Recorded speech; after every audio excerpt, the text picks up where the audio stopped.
Tuhan bersamamu. Dan bersamamu. Inilah Injil suci menurut Santo Lukas. Dimuliakanlah Tuhan. Pada suatu ketika pergilah Yesus ke sebuah kota bernama Nain. Para murid serta banyak orang pergi bersama dia. Ketika ia mendekati pintu gerbang kota, ada orang mati diusung keluar, yaitu anak laki-laki tunggal, seorang ibu yang sudah janda. Banyak orang kota itu menyertai janda tersebut. Melihat janda itu, tergeraklah hati Tuhan oleh belas kasih. Lalu Tuhan berkata kepadanya, "Jangan menangis." Dihampirinya usungan jenazah itu dan disentuhnya. Maka para pengusung berhenti. Tuhan berkata, "Hai pemuda, aku berkata kepadamu, bangkitlah." Maka bangunlah pemuda itu, duduk dan mulai berbicara. Yesus lalu menyerahkannya kepada ibunya. Semua orang itu ketakutan, dan mereka memuliakan Allah sambil berkata, "Seorang nabi besar telah muncul di tengah-tengah kita, dan Allah telah mengunjungi umat-Nya."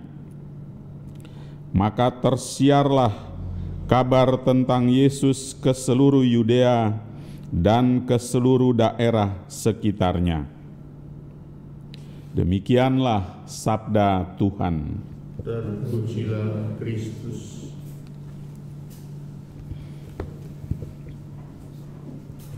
Pada zaman Tuhan Yesus,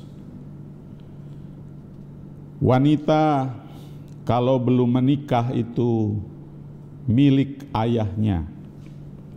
Kalau sudah menikah, dia milik suaminya.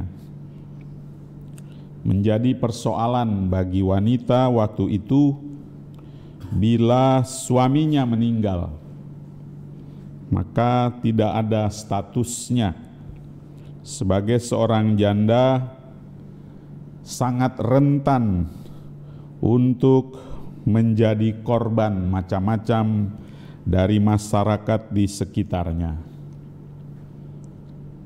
Wanita janda yang kita dengarkan dalam Injil Lukas beruntung karena memiliki anak tunggal. Namun anak ini pun mati, maka statusnya sebagai seorang ibu pun hilang, yang melekat hanya janda. Tuhan kita melihat fakta itu, betapa mirisnya menjadi seorang janda. Maka satu-satunya harapan bagi ibu ini untuk memiliki status di dalam masyarakat, bahkan di keluarganya, adalah dihidupkannya kembali anaknya. Dan Tuhan kita melakukan itu. Sebelumnya berpesan, jangan menangis, karena warta tentang kehadiran Tuhan adalah warta gembira. Dan bukan hanya ibu janda itu saja yang berbahagia ketika anaknya dihidupkan kembali, tetapi semua yang ikut menyertai dia ke pemakaman berbalik mengalami kegembiraan. Sebelumnya memang takut, tetapi mereka lalu memuliakan Allah sambil berkata, "Seorang nabi besar telah muncul di tengah-tengah kita, dan yang penting adalah Allah mengunjungi umat-Nya."